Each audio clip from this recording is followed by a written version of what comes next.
अस्सलामुअलैकुम। Today my topic is root. आज के हम इस वीडियो में देखेंगे what is root and its function. First of all इसकी डेफिनेशन की तरफ चलते हैं। The root is an important part of plant that grow down to the soil. Root plant का एक अहम हिस्सा है जो सॉइल की तरफ ग्रो करता है। अगर हम इसकी प्रॉपर डेफिनेशन की तरफ चलें तो cylindrical plant organ without chlorophyll growing toward gravity is called as root। Root एक प्लांट ऑर्गन है जिसमें क्लोरोफिल नहीं होते। क्लोरोफिल ग्रीन पिगमेंट कहते हैं और ये ग्रोविंग करता है ग्रेविटी की तरफ, यानी कि रूट डाउनवर्ड ग्रो करता है। इस एक अहम पॉइंट देखते हैं रूट का। Develop from the radical part. Root कौन सा है वो रेडिकल पार्ट में ग्रो करता है, यानी कि अगर हम इस डायग्राम से समझना चाहें तो हम ज़्यादा क्लियर हो सकते हैं कि रूट किस पार्ट पे ग्रो करता है। ये एक हमने सीड लिया है, सीड को हमने सो इन सॉइल किया है। अब हम सीड की ग्रोइंग करवाने जा रहे हैं। जब सीड ग्रो करता है तो एक ये आप देख रहे होंगे ये सीड के ऊपर एक ये शाख जा रही है और एक ये नीचे जो ऊपर इसकी ग्रोविंग होती है इसको हम कहते हैं प्लीम्यूल और ये एम्ब्रियोनिक स्टेम होते हैं।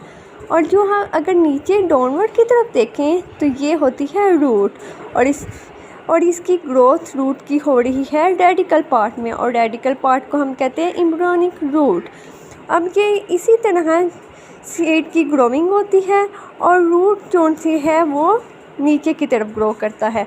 अब हम इसके फंक्शंस की तरफ चलते हैं। इम्पोर्टेंट फंक्शंस हम रूट के देख रहे हैं। Root absorb water and nutrient from the soil. Root जो सा है वो वाटर को ऑब्जॉर्व करता है and nutrient from the soil, यानी कि हम ये डायग्राम से देख लेते हैं कि नीचे देखें इस हिस्से से रूट जब हम कोई भी चीज़ ग्रो करते हैं तो रूट जो सा है वो वाटर ऑब्जॉर्बमेंट में मदद करता है। Next part, they help in storing food and nutrient. ये फूड को स्टोर करता है एंड न्यूट्रिएंट्स को। Some roots are planted in soil to grow again.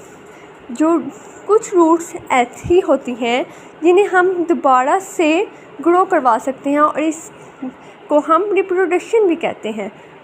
Absorb moisture from air, और ये हवा से मॉइस्चर को ऑब्जॉर्ब करता है। Next part, last point is anchor the plant to soil. और ये रूट जो सा होता है हमें ज़मीन में मजबूती कायम करता है। अगर रूट मजबूत किसी पौधे की होंगी तो तब ही वो अच्छी ग्रोथ दे सकता है।